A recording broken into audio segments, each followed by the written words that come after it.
a não ser a igreja que possa nos integrar para preparar a nossa vida para levar para o céu. Então a igreja é muito importante.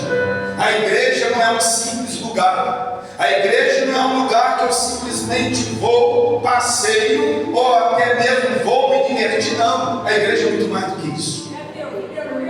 E a Bíblia Sagrada, ela me mostra uma coisa muito importante. Isaías capítulo de número 6, a Bíblia diz que no ano, Isaías já tinha escrito 5 capítulos, e ele escreveu o 6º com o seu chamado. E ele disse que no ano em que morreu o rei Uzias, ele viu o Senhor assentado num alto e sublime trono. Ele não disse que foi no dia da morte do rei Uzias, ele disse que foi no ano. Então não sei se ele morreu antes ou se ele morreu depois que ele entrou no templo, porque foi no ano. O ano é 365 dias. E ele entra e ele tem uma visão. Essa visão estava sendo lhe dada dentro do templo, sendo transferida para o templo celestial, onde Deus estava sentado. E quando ele depara com aquela visão, ele tem uma surpresa. Eu vi o Senhor assentado num alto e sublime trono, e as orlas das suas vestes enchiam toda a terra. E os anjos diziam entre si, uns aos outros, não era para Deus, não era para o Espírito Santo, não era para Jesus, mas a Bíblia diz que eles diziam uns aos outros, Santo, Santo, Santo é o Senhor dos exércitos, e toda a terra está cheia da sua glória. Quando a Bíblia diz que a terra está cheia da sua glória, é porque ela está totalmente invadida pela glória de Deus, ao qual lhe pertence. Pastor, a glória de Deus está na igreja, mas também está no inferno. Sim, a glória que está no inferno é a glória que julga os demônios, é a glória que sentencia os demônios, é a glória que condena os demônios. Mas e na igreja, pastor? Na igreja é a glória que batiza com o Espírito Santo, na igreja é a glória que cura, é a glória que enriquece, é a glória que enriquece, é a glória que aviva a sua igreja, é a glória que dá vida ao seu povo, é a glória que traz alegria em nossa vida espiritual. Por isso estamos aqui nesta noite, para recebermos essa alegria de Cristo, para que possamos glorificar o seu nome. Aleluia. Canto e decoma na suia. Essa é a glória de Deus. A igreja não é um lugar aonde eu venho mostrar meus talentos, não é uma vitrine que eu venho mostrar como eu sou tão habilidoso para ministrar ou cantar. Não, a igreja também não é palanque de política. A igreja é onde a glória de Deus permeia e incendeia o seio da igreja, é onde a glória de Deus se manifesta e transforma aqueles integrantes que estão dentro da sua igreja. Essa é a igreja de Cristo. Hoje está acontecendo alguns movimentos que estão tentando sulapar a autoridade, o poder, a essência gloriosa da igreja. Mas a Bíblia Sagrada me diz que Cristo tem um cuidado muito grande com a igreja, assim como eu devo ter um cuidado com a minha esposa, lutando por ela, defendendo ela, até mesmo sofrendo por ela, mas dando a minha vida por ela. Assim Cristo amou tanto a igreja que Ele luta por ela. Ele luta por ela porque Ele ama ela, Ele tem interesse na sua igreja. Ainda que a igreja vá para o mundo,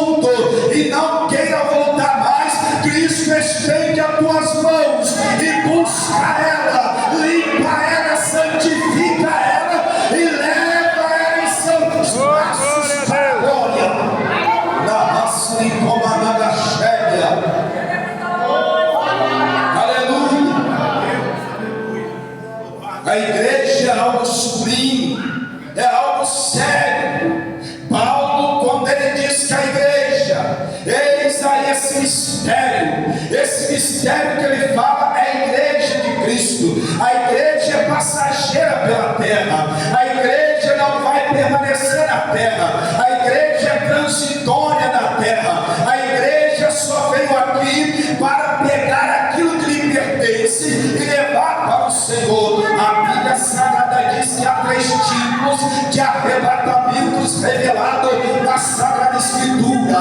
O primeiro arrebatamento é o arrebatamento que a pessoa é transladada. Nós temos 2 homens que experimentaram esse tipo de arrebatamento.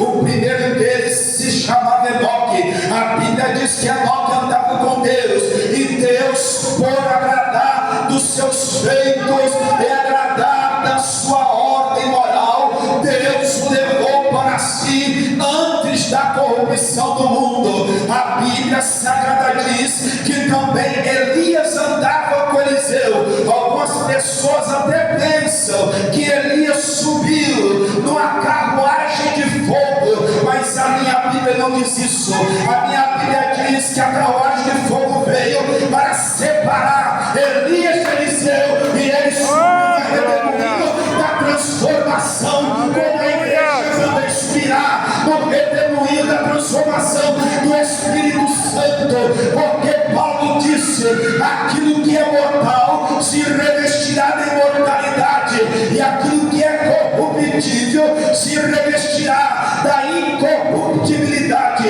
Aquilo que é mortal, que está vivo, ainda pode morrer a qualquer momento, mas aquilo que é corruptível é aquilo que já se corrompeu. Mas a Bíblia diz que Jesus Cristo, ele descerá nas nuvens, nuvem essa que é conhecida como aquela nuvem que Deus caminhava no deserto. Ela chama nuvem de glória, ou seja, no hebraico, Néfilis, nuvem de glória, aquela nuvem que acompanhava o povo no deserto. Jesus ficará sobre aquela nuvem, aguardando a igreja chegar até ele.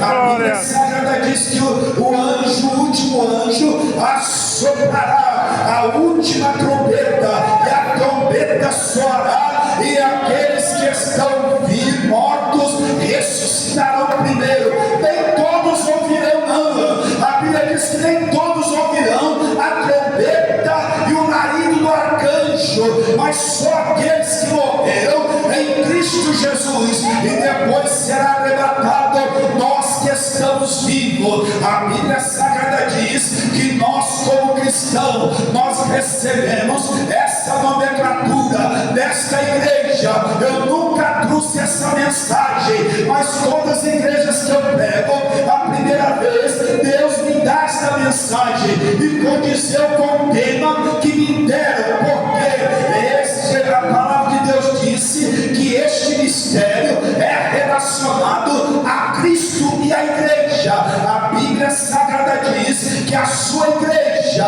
ela recebeu um nome, um título, entre a nomenclatura evangélica, nós recebemos o título de embaixadores de Cristo. Quando somos intitulados como embaixadores de Cristo, é uma grande responsabilidade para a minha vida, para a sua vida, porque o embaixador, ele não representa uma pessoa, mas ele representa um povo, ele representa uma nação. Todos os embaixadores, quando ele sai do seu país e vai para outra embaixada, ele é escoltado por algumas autoridades que o ladeiam e o acompanham. Isso será como arrebatamento da igreja, porque quando o Espírito Santo, ele introduzir a igreja no espaço sideral, atravessando os limites da terra, os limites do espaço, Jesus Cristo vai estar guardando a sua igreja chegar, e ele vai escoltar a sua igreja até os portões celestiais para entrar com ela. Você não pode perder esse evento, você não pode sair daqui sem ter a certeza que você vai alcançar meus irmãos, para que nós alcancemos esse evento de glória, nós temos que nos posicionar diante de Deus. Uma das coisas que mexe muito comigo é quando eu leio o primeiro capítulo do livro de Jó, porque Deus dá um testemunho à pessoa de Jó, e a primeira coisa que Deus fala é que ele é íntegro, a integridade, porque ele era correto, ele era certo, ele era uma pessoa que estava na posição com Deus, e Deus agradava disso, e nós temos que ter essa qualidade em nossas vidas. Quantas pessoas, irmãos, Deus está falando nesta noite, quando você quer amar o seu próximo, se você não ama aquilo que é teu, aquilo que te pertence, aquilo que está em tuas mãos. Eu disse aqui que quando uma pessoa ela sai da posição matrimonial ao qual Deus colocou na sua vida e procura outros objetivos, ela está tendo uma quebra de aliança, e nós não podemos quebrar essa aliança, porque também nós estamos aliançados com Deus. Havia uma família no Novo Testamento que ela era conhecida como Lázaro, como Marta e como Maria. Era uma família que amava Jesus, recebia sempre a visita de Jesus, porque era uma família que tinha o seu coração aberto, era uma família que tinha a sua vida espiritual voltada para as coisas de Deus. E um certo dia Jesus estava distante daquela família e recebe uma notícia esta, que Lázaro estava doente, ainda não tinha adormecido e muito menos morrido. Lázaro estava enfermo. Jesus fica onde estava com seus discípulos, não se desespera. Foi dito paz aqui nesta noite, que devemos viver em paz, e Jesus disse: eu vos dou a paz, e a paz que eu vos dou, glória a Deus, mundo a dar. A paz que eu vos dou é a minha paz. Então vocês, em meio às tribulações e tempestades,